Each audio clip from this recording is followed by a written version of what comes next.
All right, welcome to Right On with John Crane. I am here in the shop as usual, building stuff, right? You never know what's going to come out of this shop. And it's been a busy week. I've been working on the Elm Live Edge slab table. This is a collaboration project with my friend David Coates. I've been over at his shop. You know, I've been working here making a steel base for this really cool table. You're going to want to check out that video that's coming up here soon. But today I wanted to take a break from that, and I am making some furniture dolly carts here. Just some classic carts, but I want to show you how I like to build these carts. Nice and sturdy and strong. I got some casters. I just came in from the table saw where I cut up some plywood and some lumber here. So let's get busy building these carts. All right, I really like the design of this cart. It's simple, it's effective, it's strong. Unlike some of those carts that you can get at the big box stores, my feeling on those is that you could just roll those right into a dumpster. Unlike this cart is nice and strong and solid. Those other ones always seem to be breaking, and I really dislike those. And hence this design here. Now this comes from my friend Chris. I got this design from him, and I built a lot of these carts with him in the past. And I just really like the style of this. And I've started to build a bunch of carts this size. Today I'm going to make 3 carts this size. All right, the overall dimensions on this cart is 18 by 30. And now that is kind of a standard furniture dolly cart size. All right, and these little side pieces that I have here, these are 8 inches by 18 inches. And I'm using a very good quality plywood. You want to use something that's very dense and that's very strong. Preferably, you want to use Europly, and that is made up of several layers. Usually has no voids. It's very strong plywood. Get something like that because you want these carts to last. You don't want this, you know, you set something in the middle of this plywood, something heavy, and you crack it, right? What I'm using here today is some marine gray plywood. I'm just using some supplies here from around my shop that I'm using up, but this is a very nice, good quality plywood to use for this cart. Another key feature about this cart is being able to cut a centerpiece here. There's a little center panel that you can drop in from time to time if you want a totally flat cart. And sometimes you want that flat cart, and other times you just want to be able to grab this dolly, you know, right here and walk around with it and carry it around. Maybe you're moving a lot of furniture type of thing, but it is nice to have this little panel here to drop in. Now this panel here, the dimensions on this, right, of course, 18 by 14. All right, now if we look at the undercarriage of the cart, what I'm using here today is some Doug fir 2x4. This is actually, I just milled this out on the table saw, and I cut this out of some 2x6s. This is 4 inches by 1.5 inches. You can use 2x4s. You know, preferably you want to use something really strong. You could use oak, you could use maple, but Doug fir works great. It's strong, it's slightly flexible, it has a little give to it, which is nice for making a cart out of.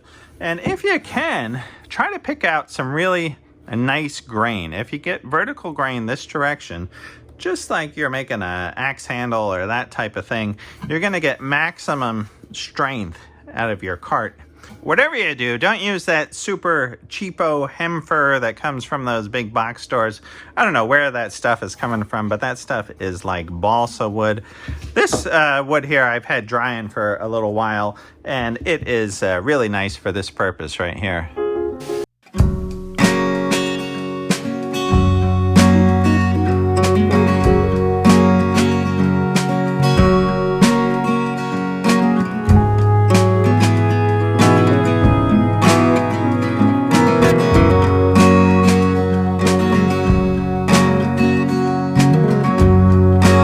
Screws. I'm going to have 1, 2, 3, 4, 5, 6 in each corner there. So first I'm going to do some layout lines. I'm going to come in 3/4 inch right here from each edge of the Doug fir here. So that is 3/4 and 3 1/4. Come across with the square.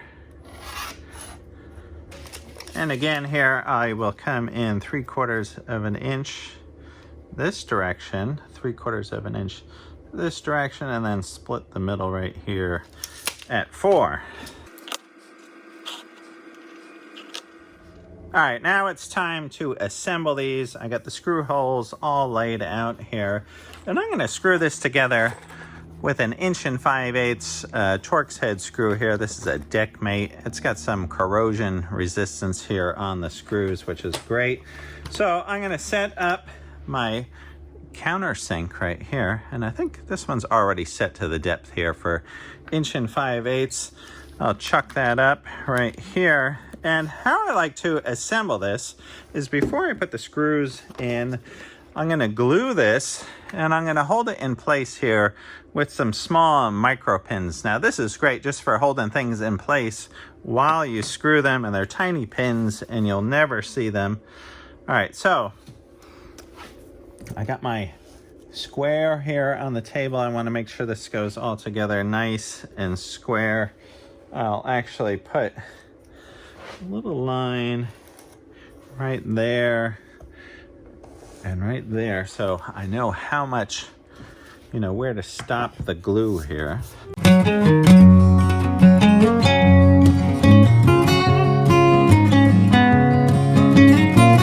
And again, these are just to hold this in place while I'm putting some screws in here.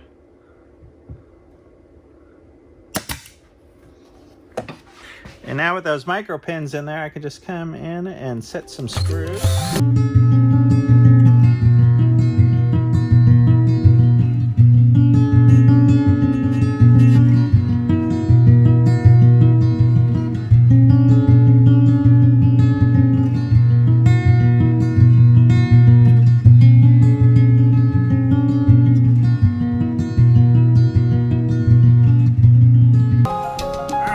All these carts screwed together, and now what I want to do is just soften all the edges on here. So what I have is the old Porta-Cable router. Actually, this is the old Rockwell, right, before it was Porta-Cable.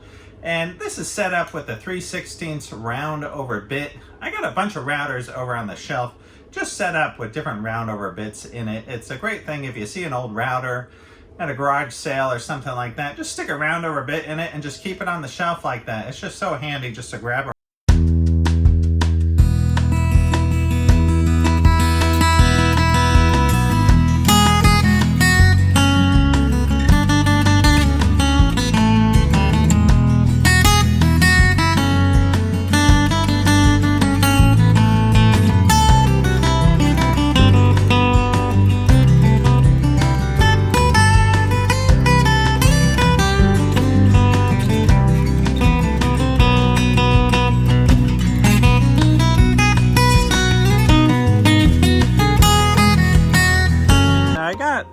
some old casters here that I have around the shop, and these are actually some good German casters. These are about a 250-pound rating. Now I'd much rather have like a 600-pound rating on these casters, as if I was going out to buy some casters for this project, I'd get some 600-pound ones. I do like these that go right through the center, and I'm going to use a carriage bolt to go through each corner. And I like the idea of sandwiching the bearings and everything and have them tight with the bolt there. Sometimes under a lot of stress and weight, these crack off, some of the cheaper casters. So what I'm going to do is I'm going to countersink this head down into each corner. I'm going to come in with a Forstner bit here and just go down. I think the thickness, this is a 1/4 inch thick, this head here.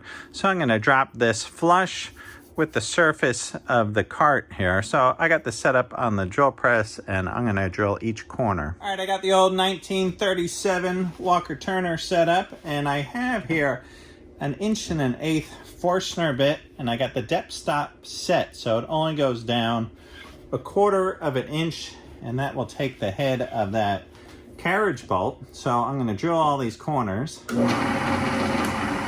By the way, 2 inches in and 2 inches in is where the caster is going.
days later, and the finish has gotten nice and dry here in the shop. I've had the wood stove cooking, and so now it's time to put these casters on, right? I got the holes drilled out, and what I'm gonna do is use these carriage bolts, right? And they got a little square spot right here, and I'm gonna pull that down into the wood when I tighten these up.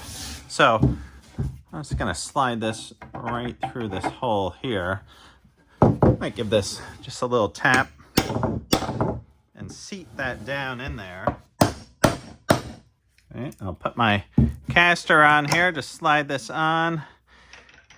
And right now I'm just gonna put this on with a nut. If these casters work out and I like them, I'll come back and I'll put some Loctite on there. But I might order up some 600-pound casters and just swap these out. But for now, I think this will be great. All right, looking pretty good.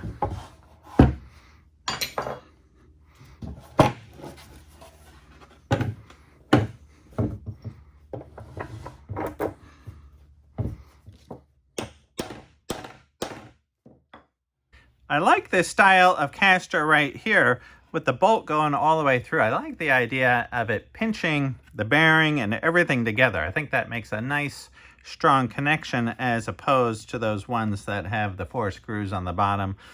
Those are all right too, but I like this style of caster right here.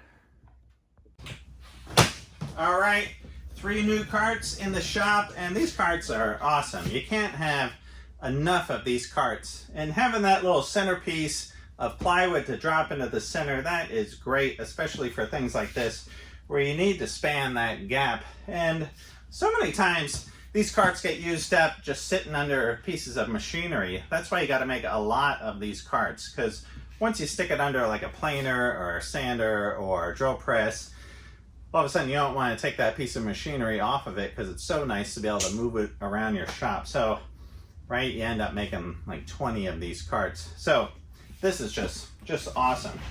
All right, right on. Say, I want to thank you guys for watching, and I also want to thank you for leaving all the nice comments in the comment section that you do. I really appreciate it. And you know, I also want to thank my friend Chris for the design on these carts. These carts look simple, but the design is great and it works so well. And I'm all about sharing designs and how to build things, and I love showing you guys step by step how I build some of these things in the shop. I'm all about sharing those designs, and I think it's just a great community, this YouTube workshop community.